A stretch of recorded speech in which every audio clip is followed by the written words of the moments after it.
पद्य आकलन हा प्रश्नपत्रिकेमधील दुसरा प्रश्न असतो किंवा दुसरा भाग असतो जो 16 मार्कासाठी असतो.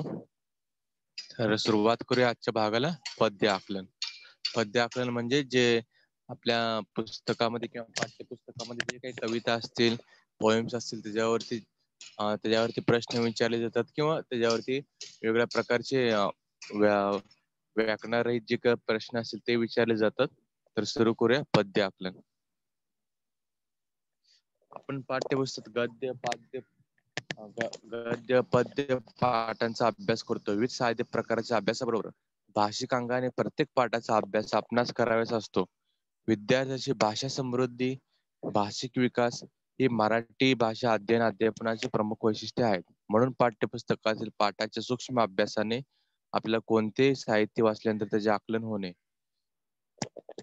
आस्वाद घेता येणे व त्या भाषेचे सुयोग्य व्यावहारिक उपयोजन करता येणे हे उद्दिष्ट साध्य करता येतात.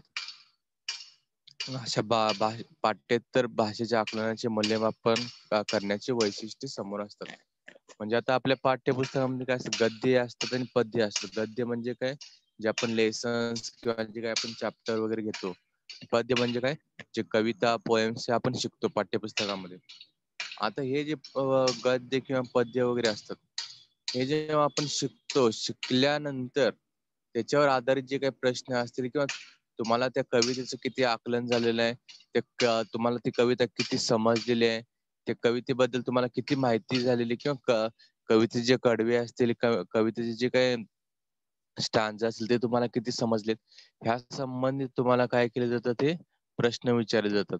त्यामुळे तुम्हाला प्रत्येक कविता जी असेल किंवा आपल्या पाठ्यपुस्तकात मधील जे काही पद्य असतील किंवा जे काही कविता असतील, ते सर्व कविता तुम्हाला समजल्या पाहिजेत किंवा त्याचे अर्थ समजून घेता आले पाहिजेत. जेव्हा तुम्ही प्रश्न अटेंड करायला जाता किंवा प्रश्न तुम्ही सोडवायला जाता, त्यावेळी तुम्हाला फक्त काय दिलं जातं, 4 ते 5 ओळी त्या ह्याच्या दिल्या जातात, कवितेशी दिले जातात. त्यानुसार तुम्हाला काय केले जातात, हे प्रश्न विचारले जातात. त्यामुळे तुम्हाला तुमच्या पाठ्यपुस्तकातील जे काही पद्य असेल किंवा जे काही कविता असेल, ते तुम्हाला सर्व पाठ असणे किंवा त्याचा अर्थ माहित असणे हे अत्यंत आवश्यक आहे. तर सुरुवात करूया आपण एका कवितेपासून सुरू करू. त्यावरती प्रश्न कसे विचारले जातात, त्यावरती प्रश्नाची उत्तर कशी सोडवली जातात हे आपण बघू. तर जेव्हा तुम्हाला प्रश्न विचारले जातात किंवा पद्य विभागामध्ये किंवा जो आपला भाग 2 असतो प्रश्नपत्रिकेमध्ये, त्यामध्ये पहिला प्रश्न जो असतो, पहिला प्रश्न ह्यावरती आधारित दिलेला असतो. तुम्हाला काही काव्यपंक्ती दिलेल्या असतात, त्या काव्यपंक्तीवरून तुम्हाला काय केले जाते, प्रश्न विचारले जातात. आणि ह्याच काव्यपंक्तीवरून तुम्हाला काय करायचे, ते प्रश्नांची उत्तर सोडवायची. तर तुम्हाला असा प्रश्न दिला जातो पहिल्यांदा, काव्यपंक्ती. दिवाळीच्या मुळालेखी आसावली, पाहत असे वाटुली पंढरीची. भुकेली व बाळ अतिशोक करी, वाट पाहे उरी माऊलीची. तुका म्हणे मज लागलीसे भूक, धावणे श्रीमुख दावी देवा. म्हणजे असेच 3 ते 4 ओळी तुम्हाला कवितेशी दिलेल्या जाणार आणि त्यावरती तुम्हाला काय करायचे, ते प्रश्नांची उत्तर लिहायचे. तर याच्यावरती आपण पाहू की प्रश्न कसे विचारले जातात किंवा याची उत्तर आपण कशा प्रकारे दिले जाऊ शकतात हे बघूया.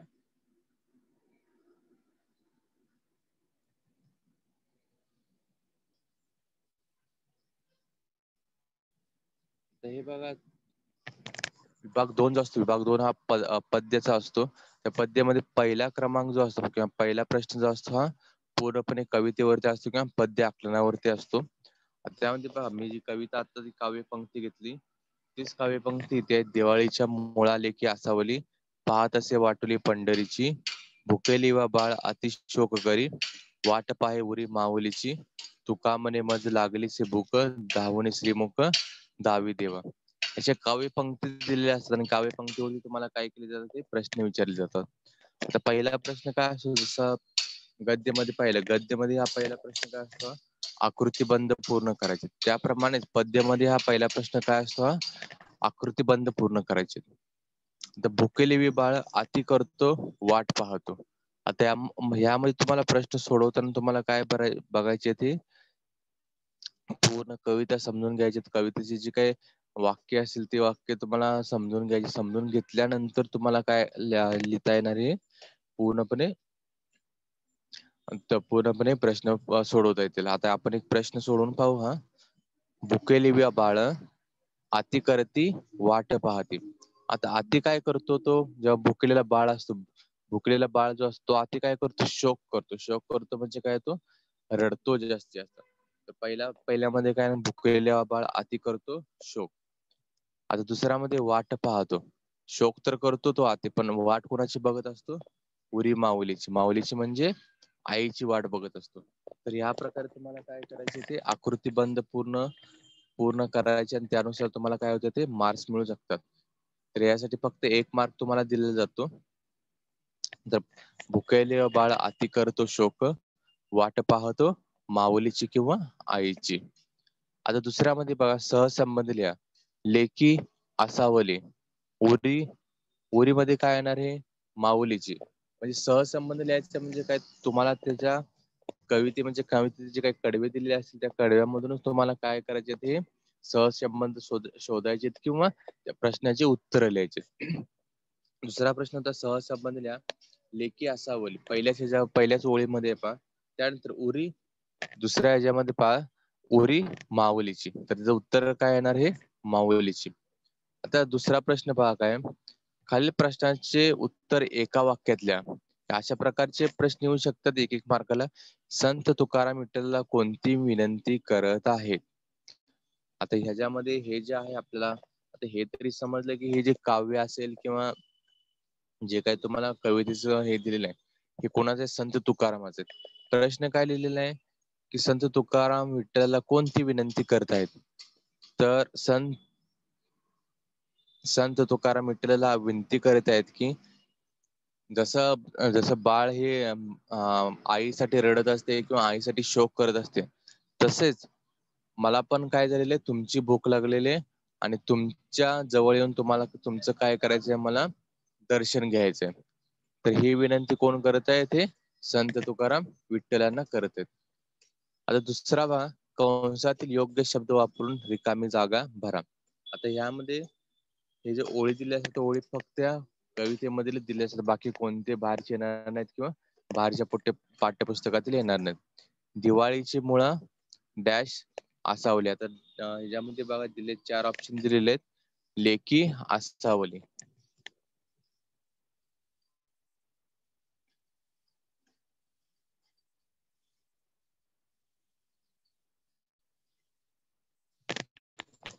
आता यामध्ये तिसरा प्रश्न काय दिलाय, खालील ओळींचे संदर्भासहित स्पष्टीकरण करा. आता यामध्ये तुम्हाला एक वाक्य दिलेलं आहे, त्या वाक्याचे तुम्हाला काय करायचं, संदर्भासह स्पष्टीकरण करायचे. संदर्भासहित स्पष्टीकरण करायचं म्हणजे तुम्हाला काय करायचं, तो 3 मार्कासाठी हा प्रश्न आहे. तर तुम्हाला पूर्ण अर्थ सांगून पूर्णपणे स्पष्टीकरण द्यायचंय. काय ओळ आहे, तुका म्हणे मज लागली से भूक, धावून श्रीमुख दावी देवा. म्हणजे तुकाराम काय बोलताय, संत तुकाराम, की जसं छोटं बाळ जे असतं, छोटं बाळ आईला भेटण्यासाठी किंवा माऊलीला भेटण्यासाठी शोक करत असतं, त्याच प्रकारे मी पण शोक करत आहे का, कारण मला तुझ्या दर्शनाची काय लागली, भूक लागलेली आहे. मला तेवढीच भूक लागली जेवढी लहान बाळाला लागली. फक्त लहान बाळाला कशाची भूक आहे, माऊलीची भूक आहे किंवा आईची भूक आहे, पण मला कशाची भूक आहे, तुमचं श्रीमुख बघण्याची किंवा तुमचं दर्शन घेण्याची मला भूक आहे. आता यामध्ये तुम्हाला काय करायचं, स्पष्टीकरण द्यायचं आणि संदर्भ द्यायचे. संदर्भ द्यायचे म्हणजे काय करायचे, वेगळे उदाहरण देऊन तुम्हाला ते स्पष्ट करायचे. तर दुसरा बघा, शेवटचा क्वेश्चन जातो, शेवटचा प्रश्न जो असेल तो गद्य उत्तरामध्ये काय होता, गद्य उत्तरामध्ये असं होता की तुम्हाला स्वमत द्यायचं होतं. स्वमत म्हणजे तुम्हाला कोणताही प्रश्न विचारायला असतो आणि त्यामध्ये तुम्हाला स्वतःचं मत मांडायचं किंवा स्वतःचं काय करायचं, त्याच्यामध्ये तुम्हाला मत मांडून ते उत्तर लिहायचं. ज्याच्यामध्ये बघा, संत तुकारामांनी पांडुरंगाच्या भेटीबाबत दिलेल्या दृष्टांतातील तुम्हाला आवडलेला दृष्टांत स्पष्ट करा.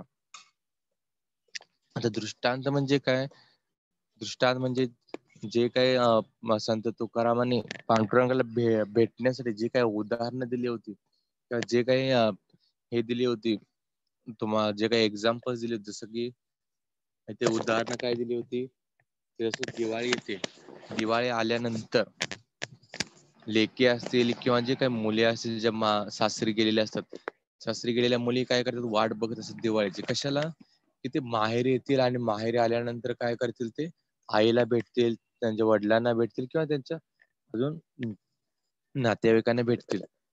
तसं दुसरा त्यांनी काय दिलेलं आहे, दुसरं उदाहरण काय दिलेलं आहे, की जसं बाळ भुकेलेलं असतं, भुकेलेलं बाळ जर शोक करतं आणि शोक केल्यानंतर त्याला काय करत असतं, शोक करतं म्हणजे ते काय करत असतं, ते वाट बघत असतं कोणाची? माऊलीची वाट बघत असतं. ह्या प्रकारे त्यांनी काय दिलं, उदाहरणं देऊन ते स्पष्ट करण्याचा प्रयत्न केला संत तुकारामांनी. तर हे दृष्टांत काय करायचे तुम्हाला, तुमचा आवडता दृष्टांत कोणता असेल, तो दृष्टांत तुम्हाला काय करायचं, स्पष्ट करायचं. स्पष्ट करायचं म्हणजे काय करायचंय, मला अजून उदाहरणं देऊन किंवा अजून स्वमत टाकून किंवा अजून जास्तीत जास्त त्यामध्ये भर टाकून, शब्दांची भर टाकून तुम्हाला काय करायचे, ते उदाहरणं लिहायचे. तर ह्या प्रकारचे प्रश्न तुम्हाला काय केले जातात, ते प्रश्नपत्रिकेमध्ये विचारले जातात. पण जसं आपण गद्य उत्तरामध्ये पाहिलं, गद्य उत्तरामध्ये काय पाहिले, की एक असा उत्तर येतो जो की आपण पाठ्यपुस्तकाच्या बाहेरील येतो किंवा पाठ्यपुस्तकातील नसतो. पण दोन उतारे असे असतात की जे आपल्या पाठ्यपुस्तकामध्ये दिले असतात किंवा आपले कोणताही लेसन तुम्ही घेतला गेला, कोणताही धडा वगैरे घेतला, त्या धड्यामधीलच काय असेल, ते पाठामधीलच काय असेल, ते तुमचे उतारे दिलेले असतात. म्हणजे तीन उतारामधील एक कटा असतो हा अपठित असतो आणि दोन असतात ते पठ्ठित असतात. पण पद्यामध्ये काय असतं, पद्यामध्ये फक्त आणि फक्त एकच हा दिलेला असतो. पंक्ती दिलेल्या असतात किंवा काव्य पंक्ती या एकच दिलेल्या असतात. ते पण कोणते, ते पण तुमच्या पाठ्यपुस्तकामध्ये दिलेले असतात. ते कोणत्याही बाहेरच्या पुस्तकातील किंवा बाहेरच्या कविता संग्रहामधील नसतात. हे जे काव्य पंक्ती दिली असते, ते काव्य पंक्ती फक्त तुमच्या पाठ्यपुस्तकातील कवितेतील दिली असेल. त्यामुळेच मी सुरुवातीला तुम्हाला सांगितलं, की जेवढ्याही कविता असतील तुमच्या पाठ्यपुस्तकामधील किंवा जेवढे काही पद्य असतील किंवा काव्य असतील, काव्य पंक्ती असतील, हे तुम्हाला त्यांचे अर्थ माहिती पाहिजेत. तुम्हाला ते कोणत्या कवितेतले कडवे आहेत ते माहिती पाहिजे. त्यांचे कवी कोण आहेत ते माहिती पाहिजेत. त्याच्यामध्ये काय सांगितलंय मेन काय, त्याच्यामध्ये भावार्थ काय सांगले ते पाहिजेत. कारण पद्यमध्ये हा तुम्हाला 16 मार्काचे प्रश्न हे पद्यावरती येतात आणि पद्यावरती असे असतात की तुम्हाला पैकीच्या पैकी मार्क्स मिळू शकतात. त्यामुळे प्रत्येक कविता जी असेल किंवा प्रत्येक पद्य असेल हे तुम्हाला माहितीच पाहिजे आणि तुम्हाला ते काय पाहिजे, ते त्याचा भावार्थ असेल, त्याचा अर्थ असेल, त्याचं स्पष्टीकरण असेल, त्यांच्या कवीचा परिचय असेल किंवा कवी असेल, हे सगळं तुम्हाला माहिती पाहिजे कंपल्सरी. पूर्णपणे अनिवार्यच आहे. आता आपण उदाहरण पाहिलं, ह्या तीन पंक्ती दिल्या होत्या. तीन पंक्तीवरती कशा प्रकारे प्रश्न विचारले जातात हे पाहिले, त्याचे उत्तरही पाहिले आपण. तर आपण अजून एक उदाहरण घेऊ, त्या उदाहरणानुसार आपण काय करू, त्या उदाहरणानुसार आपण प्रश्न सोडण्याचा प्रयत्न करूया.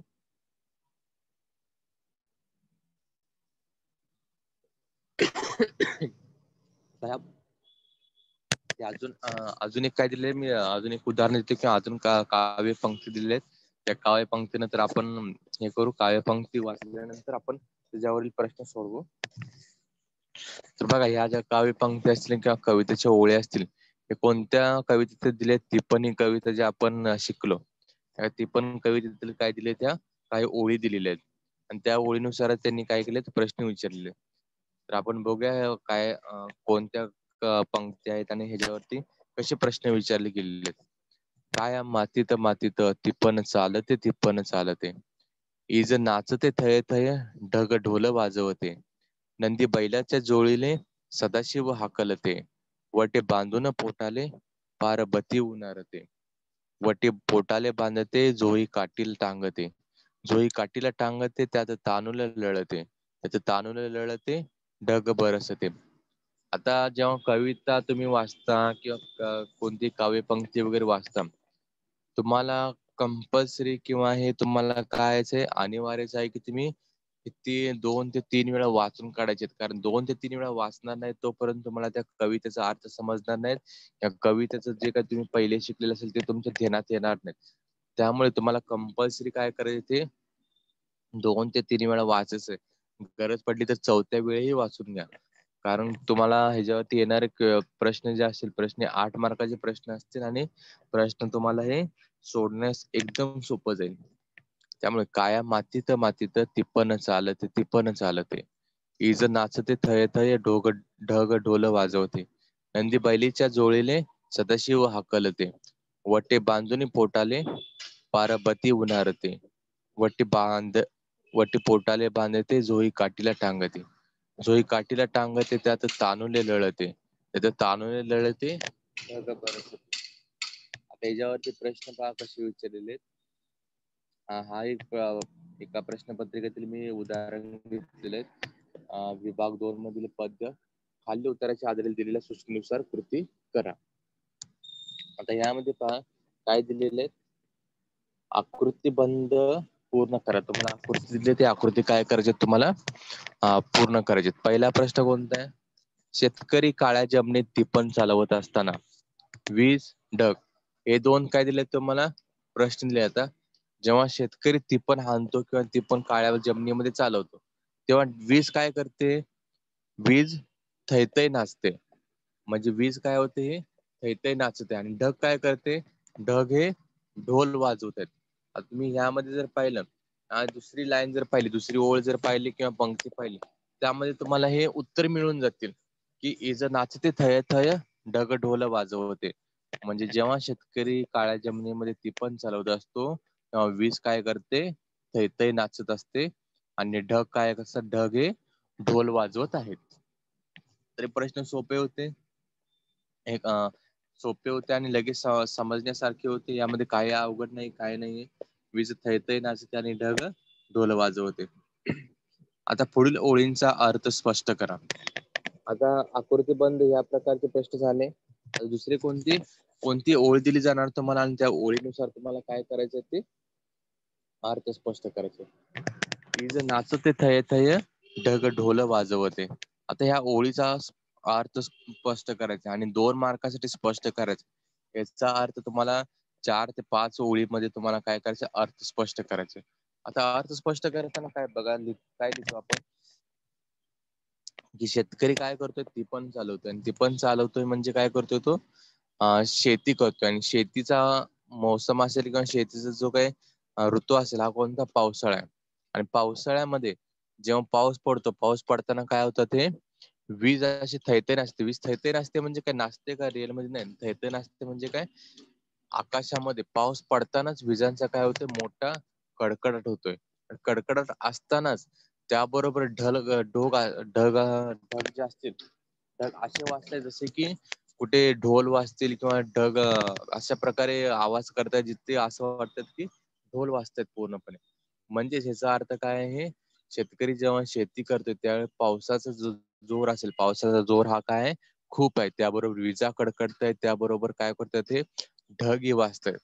मग ह्याचा अर्थ इथे काय होते? वीज नाचते थय थय ढग ढोल वाजवते. म्हणजे विजांचा कडकडाट खूप होतोय आणि ढग ही खूप दाटून आलेले आहेत. आणि ढग दाटून आल्यामुळे त्यांचा काय होतोय? हा आवाज होतोय.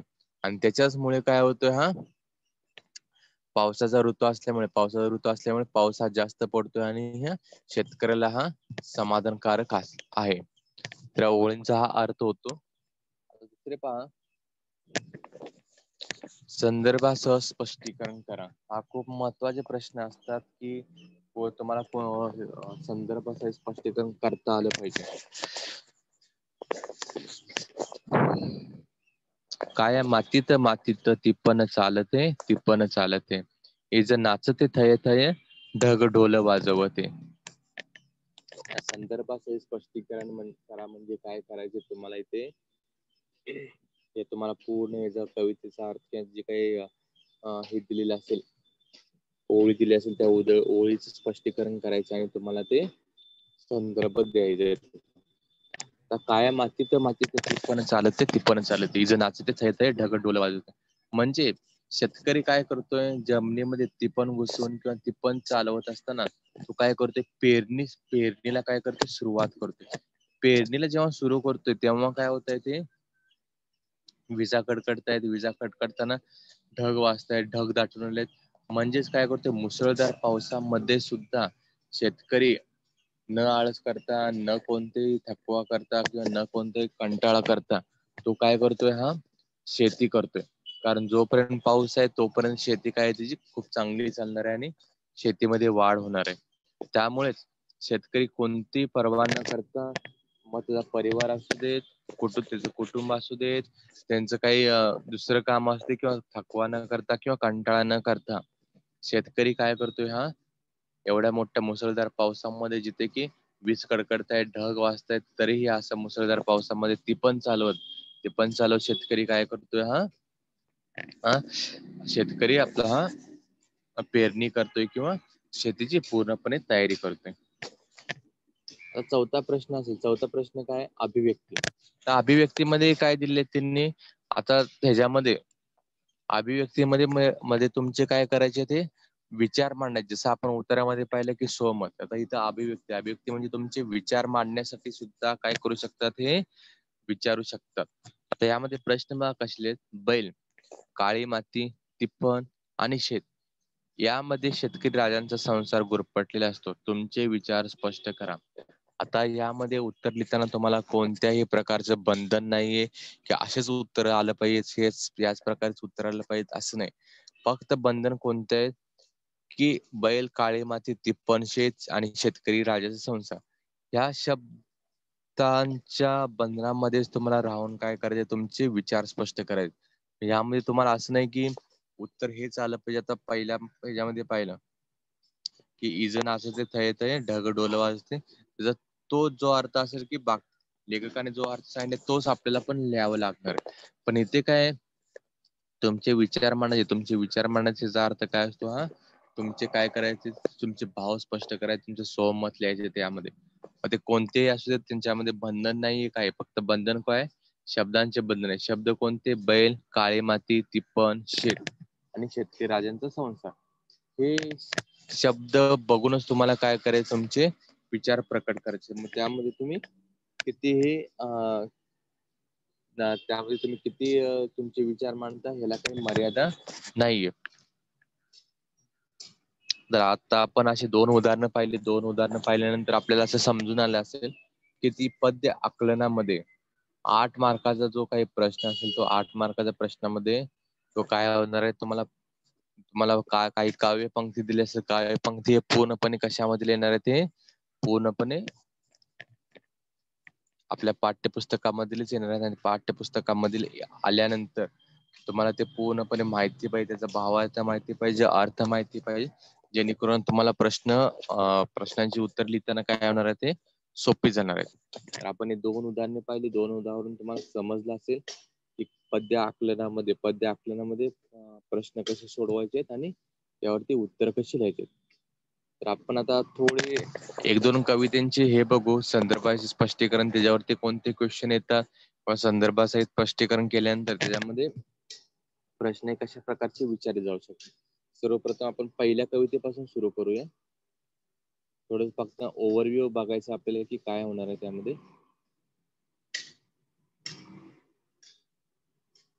आता भेटी लागे जीवा ही आपली कविता जी होती. आता कवितेमध्ये पहा कशा प्रकारचे आकृतीबंध येऊ शकतात किंवा कशा प्रकारच्या आकृतीबंधामध्ये प्रश्न विचारले जाऊ शकतात. आता पहिला प्रश्न बघा दिलेला आहे कोणता,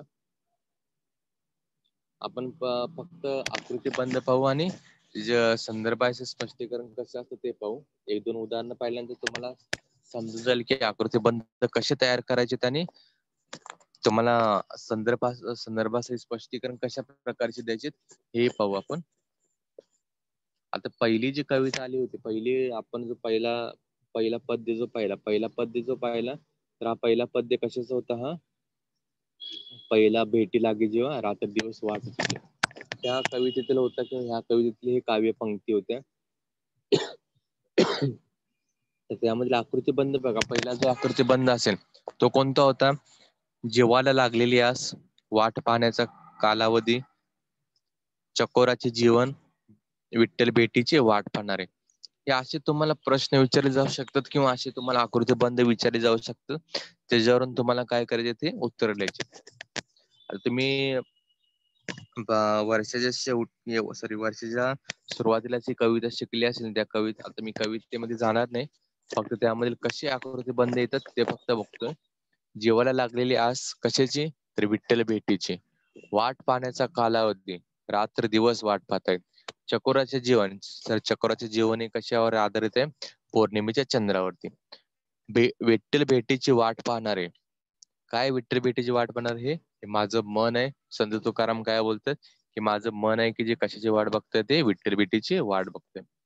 आता त्यामध्ये दुसरा प्रश्न असा येऊ शकतो की पर्यायी शब्द लिहा. पर्यायी शब्द म्हणजे लिहा काय त्याच्या व्यतिरिक्त अजून कोणता शब्द आपण उपयोग करू शकतो. प्राण, जीव, इच्छा, आस, आयुष्य, जीवन, निशा, रात्र, दिन, दिवस. तरी अशा प्रकारच्या आकृती बनवून तुम्हाला पद्य आकलनामध्ये सुद्धा विचारली जाऊ शकतात.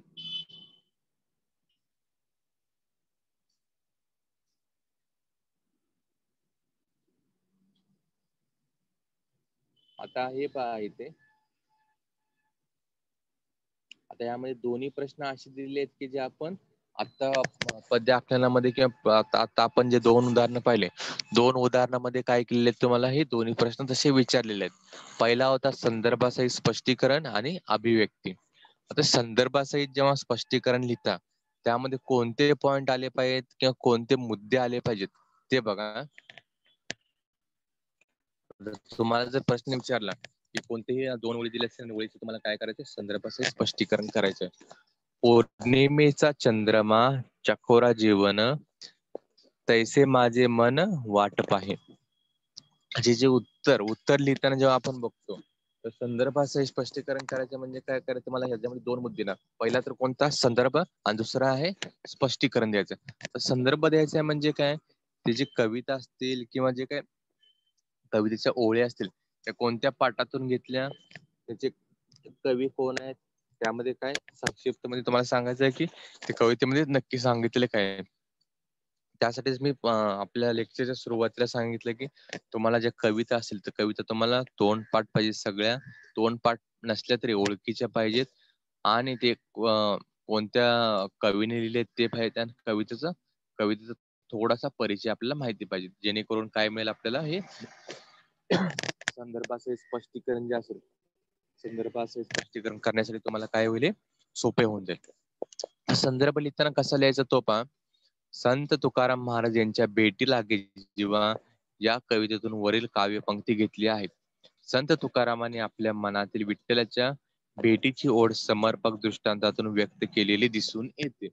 म्हणजे जेव्हा संदर्भाचे स्पष्टीकरण करता तुम्हाला संदर्भ देताना त्या काव्यपंक्ती कोणत्या कवितेतून घेतलेल्या आहेत आणि त्या कवितेतून घेतल्यानंतर त्यांचे कवी कोण आहेत आणि त्या कवितेमध्ये नक्की काय सांगितले ते तुम्हाला काय करायचं ते एकदम छोट्यामध्ये किंवा एक दोन ओळीमध्ये तुम्हाला सांगायचे. हा तुमचा संदर्भ होता. आता स्पष्टीकरण देताना जे काही तुम्हाला हे दिलेलं असेल काव्य दिले असेल किंवा जे काही ओळी दिलेली असेल त्या ओळींचं तुम्हाला काय करायचंय स्पष्टीकरण द्यायचं. जसं कसं स्पष्टीकरण येणार बघा. संत तुकारामांना लागलेली विठ्ठल भेटीची ओढ पटवून देताना संत तुकाराम चकोराचे उदाहरण देतात. ज्या प्रकारे पौर्णिमेचा चंद्रमा हेच चकोराचे जीवन असते त्याचप्रमाणे विठ्ठल हे संत तुकारामाचे जीवन आहे. त्यामुळे संत तुकारामांचे मन या चकोर पक्षासारखे विठ्ठल दर्शनाची अतिशय मनापासून वाट पाहत आहे. म्हणजेच संत तुकाराम काय बोलतायत की विठ्ठल भेटीची ओढ पटवून देताना संत तुकाराम बोलतात चकोराचे उदाहरण देतात. काय चकोराचे उदाहरण? जसं चकोराचे जीवन हे पूर्णपणे पौर्णिमेच्या चंद्रामावरती असते तसेच त्याचप्रमाणे विठ्ठल हे संत तुकारामांचे जीवन आहे. त्यामुळे संत तुकारामांचे मन त्या चकोर पक्षासारखे विठ्ठल दर्शनाची अतिशय मनापासून वाट बघत आहे. तरी संदर्भासहित स्पष्टीकरण करताना तुम्हाला दोन मुद्दे लक्षात ठेवायचे आहेत. संदर्भ म्हणजे त्या ओळी ज्या असतील त्या ओळी कोणत्या पाठातून आले कोणत्या कवितेतून आले आणि त्याचे कवी कोण आहेत आणि कवितेमध्ये नक्की काय सांगितले थोडक्यात लिहायचं आणि स्पष्टीकरण देताना त्या ओळी दिलेल्या असते त्या ओळींचे काय करायचे तुम्हाला स्पष्टीकरण द्यायचे. आता अभिव्यक्ती म्हणजे काय तुमचे विचार त्याच्यामध्ये काय करायचे स्पष्ट करायचे. विचार जेव्हा तुम्ही स्पष्ट करता त्यावेळी तुम्हाला काय करायचं तुमचे विचार काय आहेत तुम्हाला काय वाटतं ते तिथे लिहायचे. जसं इथे बघा काय दिलंय भक्त व विठ्ठल आणि चकोर व चंद्र याच्यातील साधर्म्य तुमच्या शब्दात सांगा. भक्त श्री विठ्ठलाच्या भेटीसाठी आतुर झालेला असतो. त्या विठ्ठलाशिवाय दुसरे काहीच सुचत नाही. त्याचे संपूर्ण जीवन हे विठ्ठलमय झालेले असते. विठ्ठल दर्शनाशिवाय त्याला अन्न पाणी गोड लागत नाही. विठ्ठल दर्शन हेच त्यांच्या जीवनाचे साध्य आहे. त्याप्रमाणे चकोर पक्षी चंद्र किरणासाठी आतुर झालेला असतो. कवी कल्पना आहे की पौर्णिमेचा पूर्ण चंद्र दिसला की चकोर पक्षाला आनंद होतो. तो फक्त चंद्राची कोवळे किरणच प्राशन करतो. चंद्र किरण हे त्याचे जीवन असते. अशा प्रकारे भक्त व चकोर हे अनुक्रमे विठ्ठल व चंद्र याच्या भेटीसाठी तळमळत आहेत. म्हणजे आता अभिव्यक्ती जी असेल, अभिव्यक्ती करताना तुम्हाला तुमच्या मनाचे विचार स्पष्ट करायचे, तुमचे स्वतःचे स्वमत त्याच्यावरती काय करायचे ते मांडायचे आहे. तर हे आपण पाहिलं की संदर्भासहित स्पष्टीकरण कसं करायचं आणि अभिव्यक्ती कशी करायची. आता आपण दुसरं उदाहरण जे पाहिलं, दुसरं उदाहरण कशामध्ये होतं, ते पण एक कवितेमधील होतं. तर त्यामधील कसे प्रश्न येतात किंवा त्यामधील संदर्भासहित जो स्पष्टीकरण आला होता तो कसा लिहायचा तोही आपण एकदा पाहू.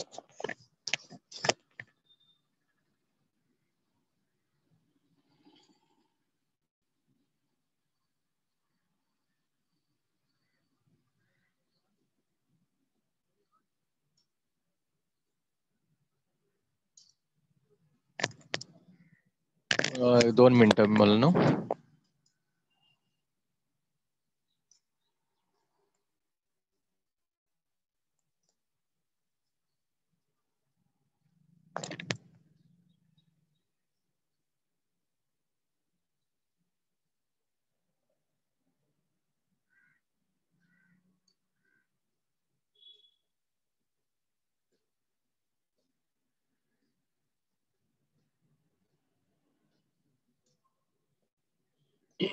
ती पण कवितेमधील काय होता, हा मगाशी जो आपण प्रश्न पाहिला, 2 नंबरचा जो प्रश्न पाहिला, ती पण कवितेमधील काय होतं, काही ओळी होते आणि त्यानुसार तुम्हाला काय दिले होते हे त्यानुसार तुम्हाला प्रश्नही सोडवायचे होते.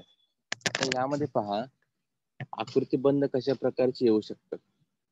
त्यामध्ये पहा 3 प्रकारचे आकृतीबंध दिलेले आहेत किंवा चौकटी पूर्ण करण्यासाठी तुम्हाला दिलेले आहेत. तर पहिला होता कोणता, की शेतकरी काळ्या जमिनीत टिपण चालवत असताना काय करत असतो, तर वीज सैतानी असते आणि ढग काय करतात ते ढोल वाजवतात. तर आपण याचे उत्तरही पाहिले.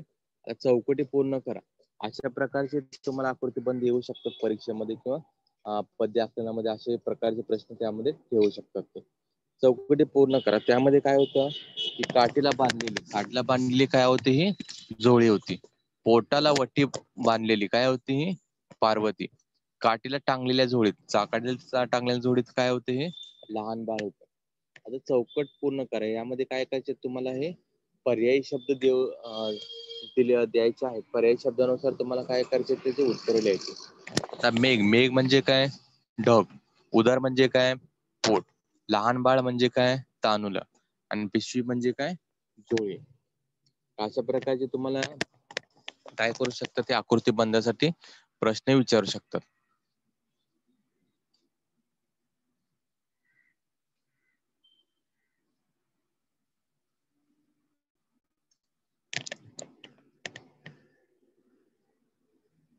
आता यामध्ये पहा,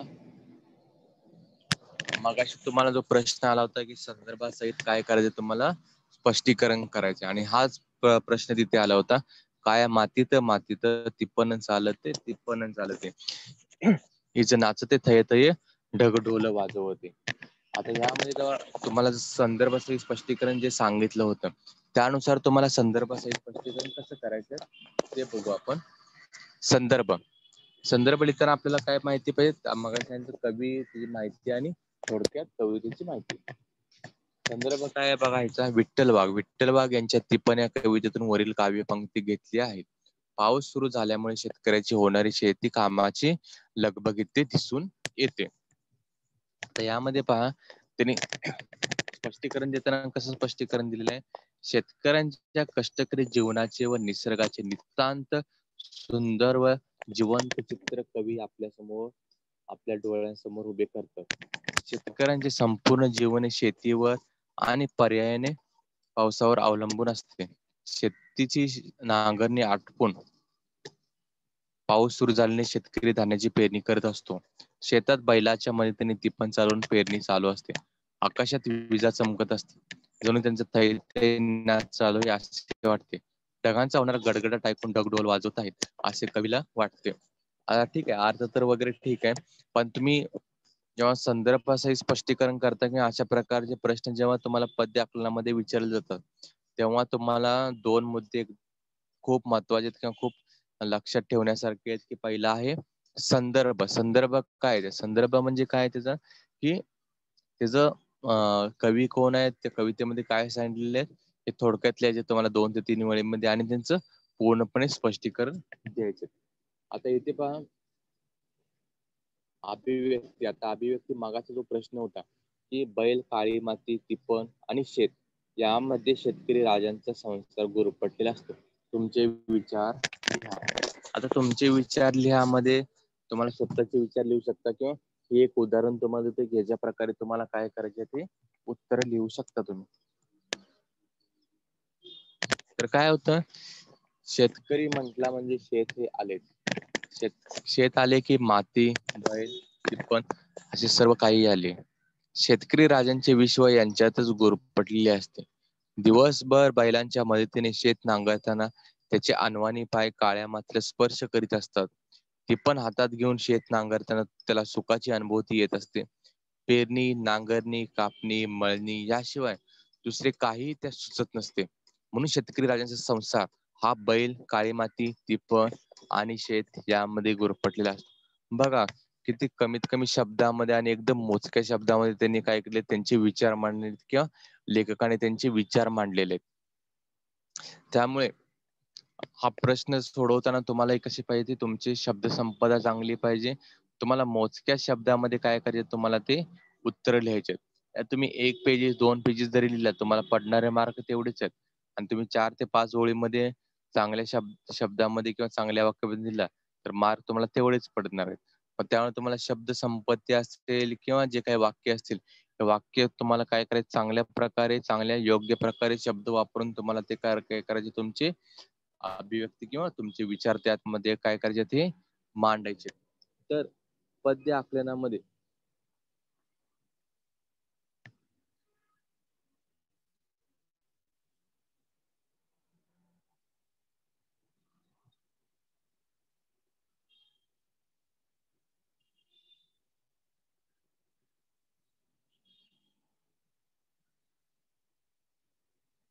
म्हणजे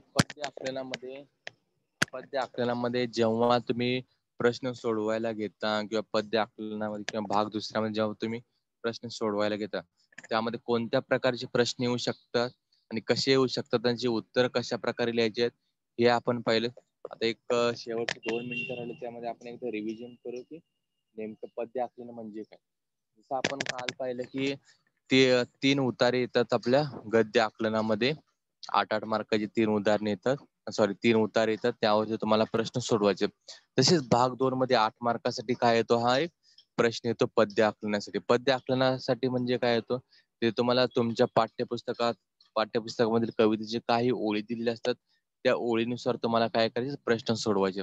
तर प्रश्न कोणत्या प्रकारचे येतात, की आकृतीबंध पूर्ण करा. म्हणजे आकृती दिली असतात ते तुम्हाला काय करायचे, ते पूर्ण करायचे.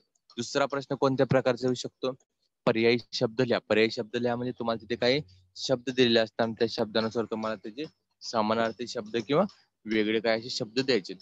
तिसरा प्रश्न काय होऊ शकतो, की एका वाक्यात उत्तरे लिहा. एका वाक्यात उत्तरे लिहा म्हणजे काय करायचं, तुम्हाला 1-2 प्रश्न दिले असतात त्या प्रश्नानुसार तुम्हाला काय करायचं, त्याची उत्तरं लिहायची. तिसरा प्रश्न कोणत्या प्रकारचा येऊ शकतो, की तुम्हाला एक ओळ दिली असेल आणि एका ओळीचा तुम्हाला काय करायचं, ते अर्थ सांगायचा. ते संदर्भ लिहायचं नाही, काही लिहायचं नाही. म्हणजे तुम्हाला काय करायचं, फक्त त्या ओळीचा किंवा त्या पंक्तीचा तुम्हाला काय करायचंय, अर्थ लिहायचा. चौथा प्रश्न कोणत्या प्रकारचा येऊ शकतो, संदर्भासहित स्पष्टीकरण. हा कंपल्सरी येणारा प्रश्न आहे. त्याच्यामुळे ह्याची तयारी चांगली करा. सगळ्या कवितेची तुम्हाला कवी माहिती पाहिजे. सगळ्या कवितेची तुम्हाला थोडक्यात माहिती पाहिजे. त्यानुसार तुम्हाला संदर्भ लिहू शकता. आता चौथा प्रश्न येऊ शकतो, संदर्भासहित स्पष्टीकरण. संदर्भासहित स्पष्टीकरण येतो तेव्हा तुम्हाला 2 मुद्दे महत्वाचे आहेत. एक तर असतो संदर्भ आणि दुसरा असतो स्पष्टीकरण. संदर्भ म्हणजे त्या कवितेबाबत थोडी माहिती, स्पष्टीकरण म्हणजे जे काही कडवे दिले असतील किंवा जे काही ओळी दिली असतील ते तुम्हाला काय करायचं, जे पूर्णपणे माहिती लिहायची. पाचवा प्रश्न कोणत्या प्रकारचा येऊ शकतो, अभिव्यक्ती. अभिव्यक्ती म्हणजे तुम्हाला काही शब्द दिले असतील किंवा काही ओळी दिली असतील किंवा अजून काही दिले असेल, ज्यावरती तुम्हाला काय करायचे, तुमचे मत व्यक्त करायचंय किंवा तुम्हाला तुमचे विचार स्पष्ट करायचे, तर पद्य आकलनामध्ये 8 मार्कासाठी असे विविध प्रकारचे तुम्हाला काय येऊ शकतात, ते प्रश्न येऊ शकतात आणि सोपे प्रश्न असतात. सोपे प्रश्न असल्यामुळे तुम्हाला उत्तर लिहिण्यासाठी अवघड होणार नाही. फक्त उत्तर लिहिताना तुम्हाला काय करायचं, विचार करून उत्तर लिहायचे आहेत आणि कशा प्रकारची उत्तर असली पाहिजे हे तुम्हाला हे तुम्ही सांगितलं कोणत्या प्रकारची उत्तर लिहायची आहेत हे तुम्हाला आलं पाहिजे त्यामध्ये. तर आपण हे उदाहरणही पाहिलं. उदाहरणानुसार तुम्ही काय पाहिलं हे दोन उदाहरणं पाहिली. 2 उदाहरणानंतर आपण कोणत्या कोणत्या प्रकारचे प्रश्न येतील आणि त्याची उत्तर कशी लिहायची आहेत हेही सांगितलं आपण.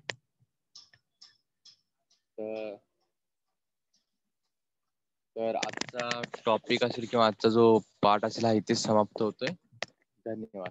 उद्या आपण कविता असेल, कवितेचं रसग्रहण कसं करायचंय, त्या कवितेचा अर्थ कसं लिहायचंय, तो प्रश्नपत्रिकेमध्ये कसे प्रश्न विचारले जातात हे आपण पाहू. धन्यवाद.